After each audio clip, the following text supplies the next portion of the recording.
Mimi.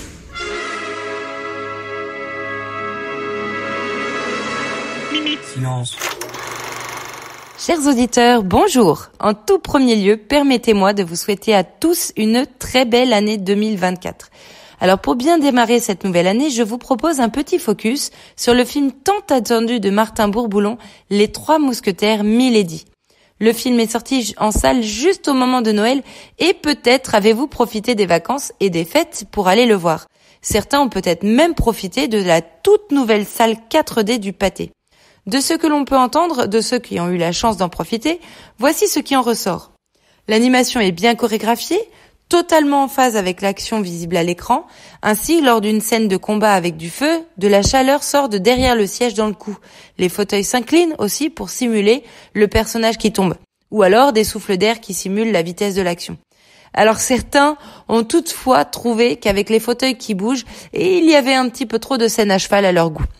En bref, nous avions laissé nos mousquetaires sur une note douce amère après le premier volet, avec un scénario qui était un peu faible dans l'affaire des ferrets de la reine et une longue phase d'introduction au personnage.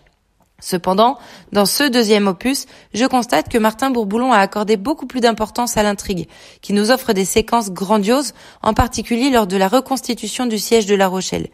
Dans l'ensemble, tout semble être monté d'un cran par rapport au premier film.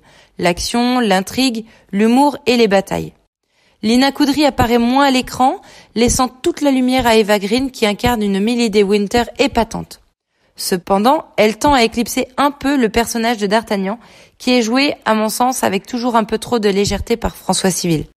Le scénario se révèle être bien plus complexe que dans le premier film, explorant des thèmes de trahison, de jeu de dupes et de faux semblants.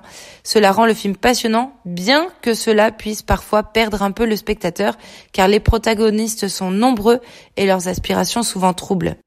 Le tournage en décor réel, qui privilégie cette fois-ci les extérieurs, offre toujours un plaisir visuel. Les qualités artistiques sont toujours au rendez-vous, avec des décors sublimes, une belle mise en scène et des reconstitutions historiques plutôt fidèles. On en prend clairement plein les yeux. Si l'iconographie du film est assez sans conteste, j'ai tout de même quelques petites réserves concernant la narration. Malgré un début tonitruant, le film oscille entre des moments sympathiques et d'autres beaucoup plus moyens, avec une histoire décousue et éparpillée, ce qui rend difficile une véritable implication émotionnelle dans l'ensemble du récit. Et ceci n'en est que plus marquant avec la caméra à l'épaule ou au drone qui gâche clairement certaines scènes d'action en les rendant confuses.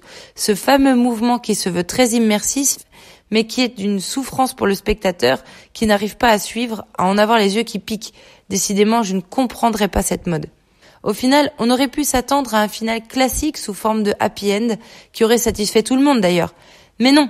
En effet, deux surprises majeures viennent ponctuer les séquences finales du long métrage, qui laissent présager une éventuelle suite qui pourrait encore valoir son lot de blockbuster à la française.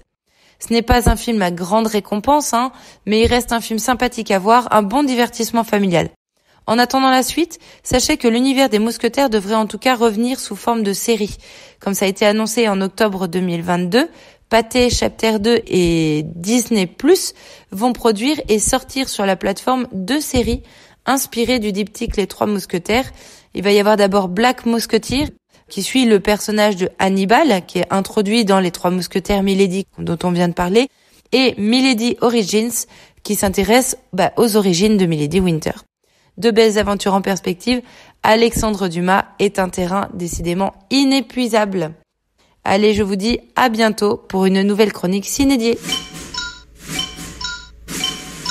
Mimi.